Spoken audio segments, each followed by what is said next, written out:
to do the right thing.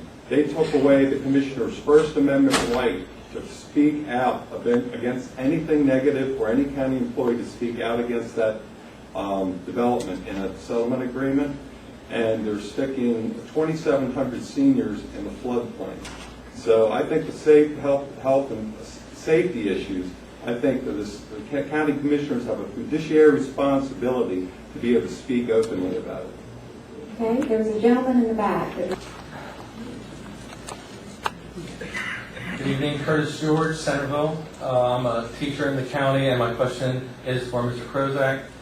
In order for the Board of Education to receive its full share of funding, our county has generally accepted to keep pace or exceed the maintenance of effort funding. Would you support continuing in this policy for the students of Queen Anne's County? I have to tell you that I am very privileged to have my daughter gone through the whole school system here. I didn't have to pay a cent. I went to private schools as a kid, and we have the most efficient cost per student and the highest grades, and there is nothing that I want to do to hurt the students or the teachers, and actually just the exact reverse. So yes, I will support the maintenance of effort. I think the school board does have to be responsible unto itself to try to help us in this effort to reduce costs. But no, there's nothing that I would do to upset the maintenance of effort at this time. Ms. Taylor? I'm very supportive of the funding efforts also. Thank you. Next question? Patrick from Graysonville. And I wanted to ask Mr. Jackson if he might elaborate a little bit more when he talked about his wealth of background with helping develop a diversified economy in our county. I'd like some of his ideas on that, because I think this is very, very important in the next election to have commissioners who will be able to look at this. My ideas are far and wide, and I don't think I can answer it all in 2 minutes.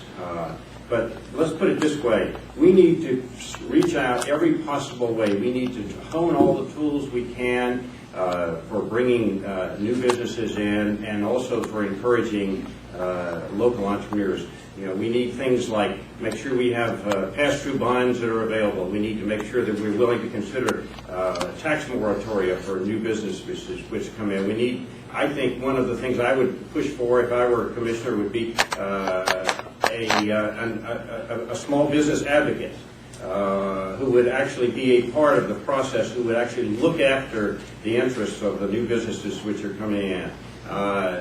You know, I don't know how they're just. I start rolling, and I keep seeing things that are not being done now with regard to encouraging other outside businesses coming in.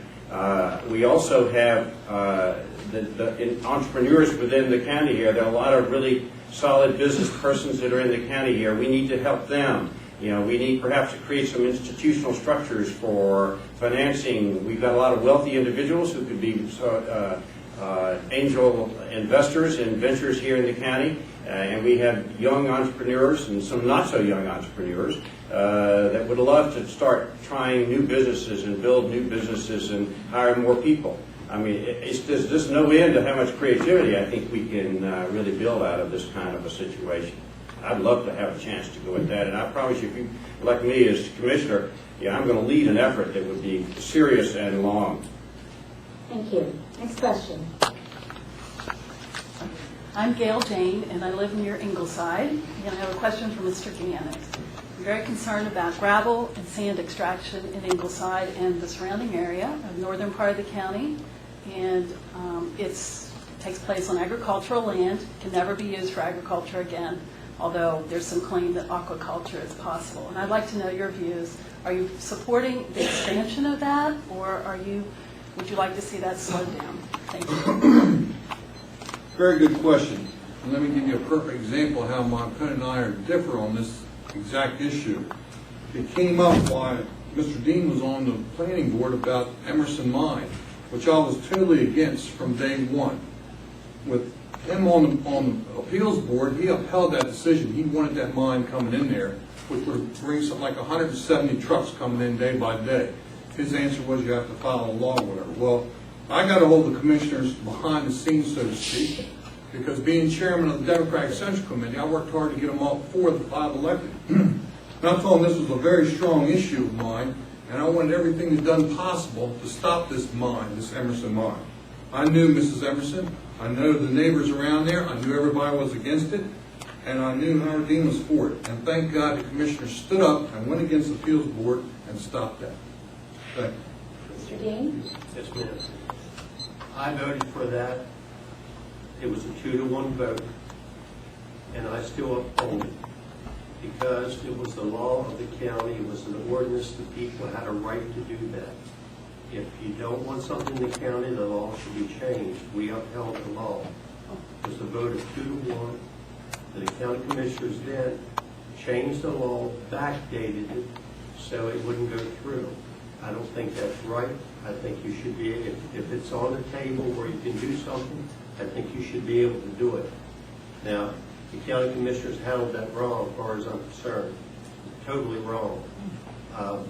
There were some people against it, but it was the law of the county, and that's what I believe. Okay. Thank you. Next question? I live here in Queen Anne's County and have the past 18 years in Turkey County. I have a question for Mr. Jackson.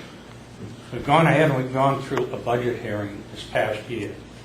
It has been no more than a repeat of the year before and a repeat of that. There is no question this country has lived beyond its means for a long period of time. And the debts are now piling up. They're piling up at the federal level, at the state level, and we're going to get such things as money will not be coming from the state to do a lot of the things we thought that we could do in the past. I guess my question is, the biggest budget problem that we're going to have again is trying to support the school system at the level that it's at right now. That's the largest portion of the budget. I'd like your views on this, if you would, please. Well, I think I pretty much agree with the remarks that were made by Wynn.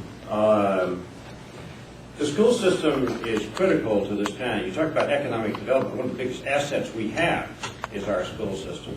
And so, while when we get into a budget situation, I'm going to say that everyone is at risk. There are some which are at less risk than others. I've got some priorities in that regard, and I will say that there are 3 of them. One is the school system, the second is seniors, and the third is economic development.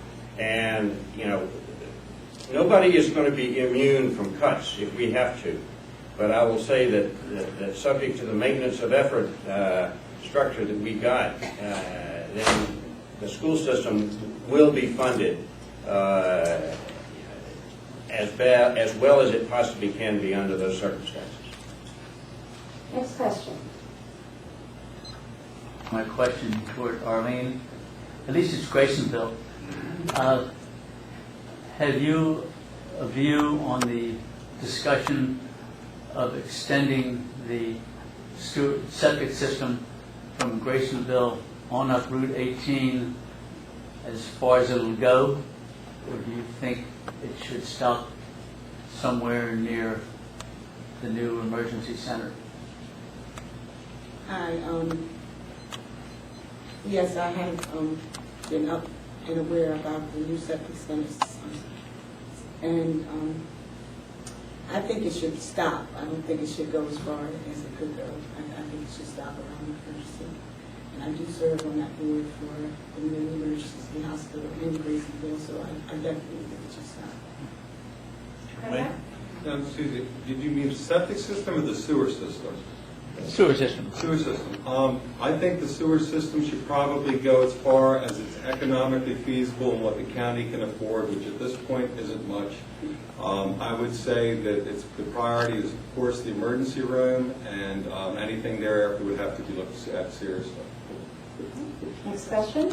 I had the job you seek from 94 to 02, and the Four Seasons subject came up with a Canadian company. It's always been curious to me, through the turmoil that has surrounded that project, that every time it goes to court, they win, without exception. 21 lawsuits filed in circuit court in Queen Anne's County, according to Judge Ross. The county had been kicked around 6 times, cost about $700,000 citizens' fine. Why, I guess, Jack, in short, why do you think every time it goes in front of a political body, they get beat up, when they go to court, they win?